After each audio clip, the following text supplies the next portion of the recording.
what really is next for Chicago? I mean, if you're the Huntsman right now and you're looking at your most recent placements, what do you see? It is three straight top four finishes, right? You watch Atlanta win, you watch Florida win, and now you've watched Dallas win twice. I want to make something very clear for a second. When I say this, is placing top four in three straight tournaments bad? No, right? Absolutely not. Considering how competitive this league is, I mean, this is considered to be the most competitive Call of Duty has ever been, especially with the talent that exists, going from 16 to 12 teams. Placing top four is actually quite impressive, right? There are many teams who would be very happy with finishing top four. Missing the grand finals, sure, right? But at least you get the points. However, when you are a roster like Chicago, placing top four isn't where you should be. And a roster that holds some of the greatest players of all time and players that have the ability to be some of the greatest of all time, finishing top four consistently can't continue to happen. And Chicago knows that, right? The players feel that. They realize that anything but first in their eyes is unacceptable. And that's something that I've said previously. This is a roster that needs to win. When you have a group with this much talent, you have to be able to fuel them. And how do you fuel them? With championships. Winning is a part of a well-balanced diet for the greatest players in the world. And like I said, this team is held to a higher standard, and they know that, right? Arcides has said that. Gunless, in an interview with Hex, talked about his passion for winning and his desire for winning. And his one major goal is simply to win championships. You know, when I was doing predictions ahead of the Chicago home series, I said that I was worried about the Huntsmen. And you know, that caught some attention.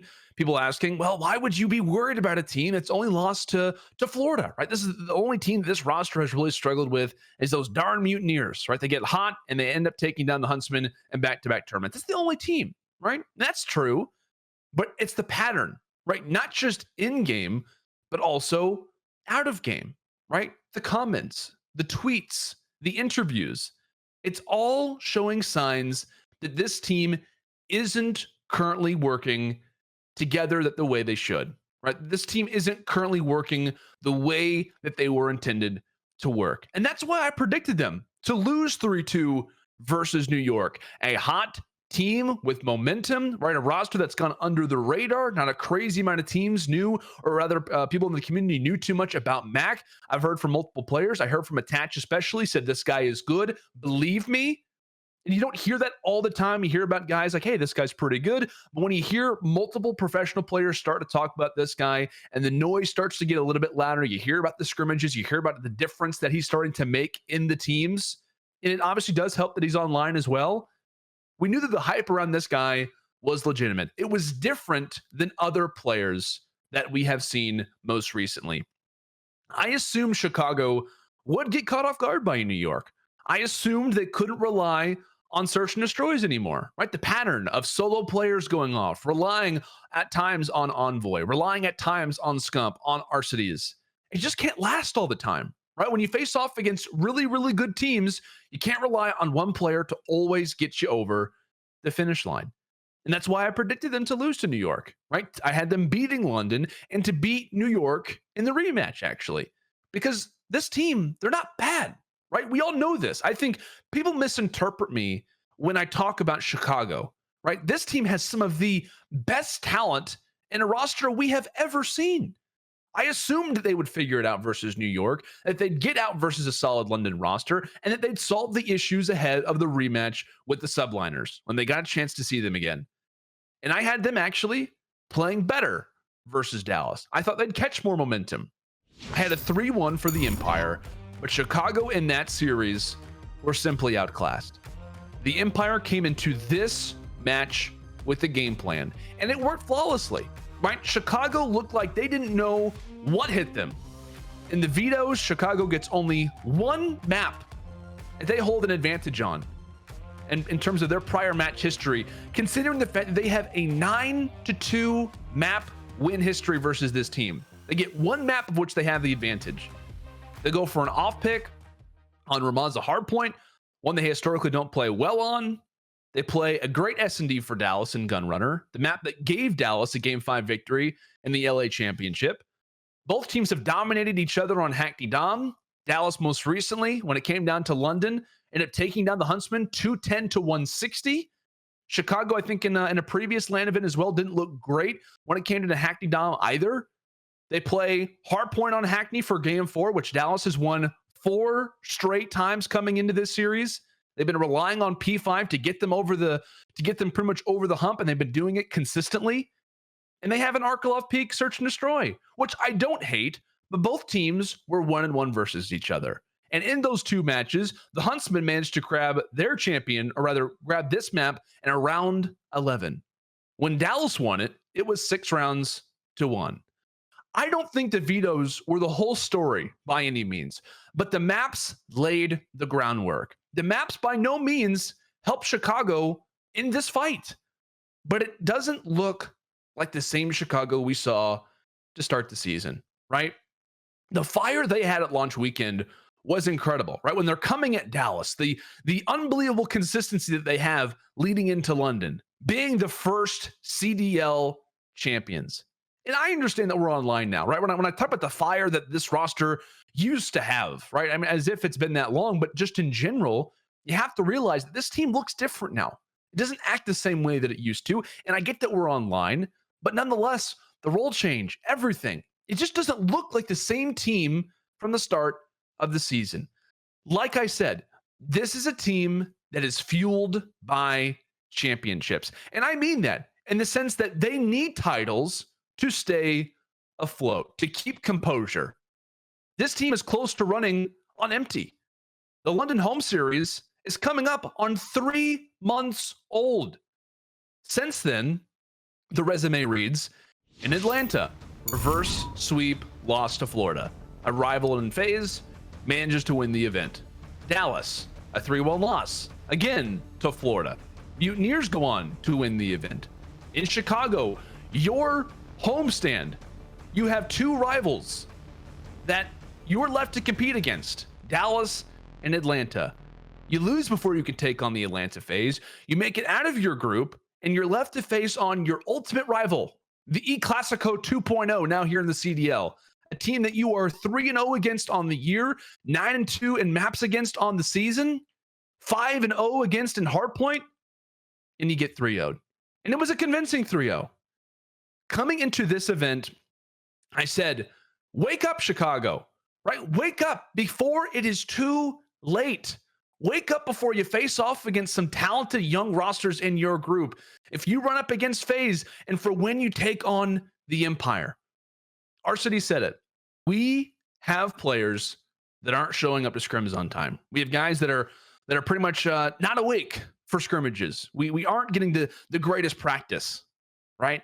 Those were so many different comments coming into this event, and I said it. I'm surprised that he actually did do the interview and that he did say those things, but it was real. It was legitimate. You could tell there was frustration on our cities. There is frustration going on within this team. To go back to what I've been saying since the start of the season, the crack in the windshield, right? The example that I have said the entire year about the Huntsmen, right? The Huntsmen, they were out driving, right? The Huntsmen were out driving. Along the way, a rock managed to hit the glass.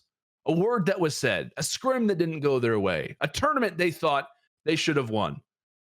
The crack started and it continued to spread, right? It wasn't addressed. Atlanta passes, the crack expands. Dallas passes, the crack expands. Your homestand passes. Ultimately, the biggest breaking point on the season just happened for them, right? A top 4 finish, not bad, right? But for this team with this talent, it doesn't work that way, right? This is the same result 3 events in a row. The younger guys on this team, Arcides, Envoy, Gunless, they're frustrated. They have a point to prove. Right? If you are these young guys, you're trying to make a case for being one of the greatest of all time. We have seen players rise to the occasion on getting on these old optic, now I'll call them Chicago Huntsmen. I know the reference, but you get my point. Right? When you get this opportunity, you want to win championships. Why? Because when you're on this team with this prestige, this spotlight, this audience, you are expected to win. And that's what they want.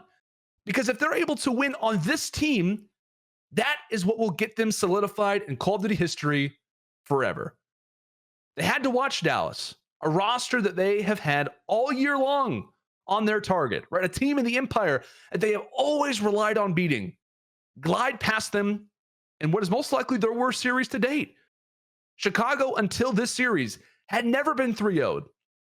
But what's interesting, and I'll probably bring this up eventually in some more talking points, is that every time Chicago have lost, it has been 3 games straight. Atlanta, reverse sweep. In Dallas, they win game 1, lose the next 3. Here in Chicago versus Dallas, 3-0. They can't hold on. And they rather couldn't hold on versus the Empire. They had to watch a rival move past them to take on what has probably been the biggest storyline on the other side, another rival in FaZe. Dallas goes on to win the championship. And that's got to hurt, right?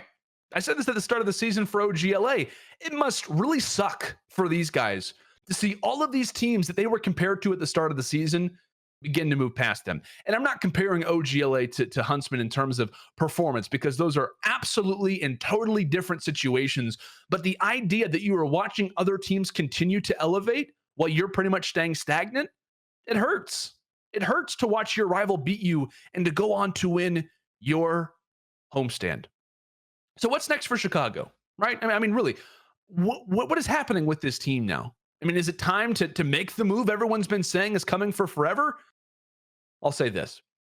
What I believe the Huntsmen do now is they evaluate what took place. They look to improve. They won't be at the next event in Florida, which is probably a pretty decent thing for them, right? You don't have to worry about trying to go into this event in particular and think about all the different scenarios or the different situations of what went wrong. You don't have to scatterbrain, right? They return back for Seattle in a month. They have a month. And I think that in that time, they will start to work on their game plan. I don't think this is the moment where they start to change everything up. I don't think this is a time where they, lose everything, right? But I think that they really prepare when it comes down to Seattle, because they need to walk away with that event. I'll tell you right now, they need to walk away with that event. If not, they need to have a very, very convincing fight. Meaning, if they face off against a particular roster, it'll probably be Minnesota in the grand finals. They need to go game 5. I'll just put it that way. They need to have a very convincing next event in the month. And really, for the most part, they don't have a whole lot of teams to worry about, right? I mean, you have Paris, you have OGLA, you have Minnesota. You most likely have to worry about Seattle or New York on the other side. But as of yet, despite the biggest crack entering into the windshield as of this moment, I think that you are pretty much in the situation of being called fragile. I think that the Chicago Huntsmen are currently listed under fragile. You drop them, they're going to break apart. I think that's just the way that it's going to go. And you have to be also aware of other teams right now when it comes into roster changes. Is it possible for other rosters, not just for yours, but for other teams as of this moment? Despite what I believe is probably the biggest crack up to this point for the Chicago Huntsmen, losing their homestand, watching their rival Dallas win their event versus another rival in the Atlanta FaZe, I don't think the crack has destroyed the entire windshield just yet. But this next month is the biggest month for the Chicago Huntsmen yet. They need to prepare for Seattle, and they need to be prepared for what I think could possibly be their last event together.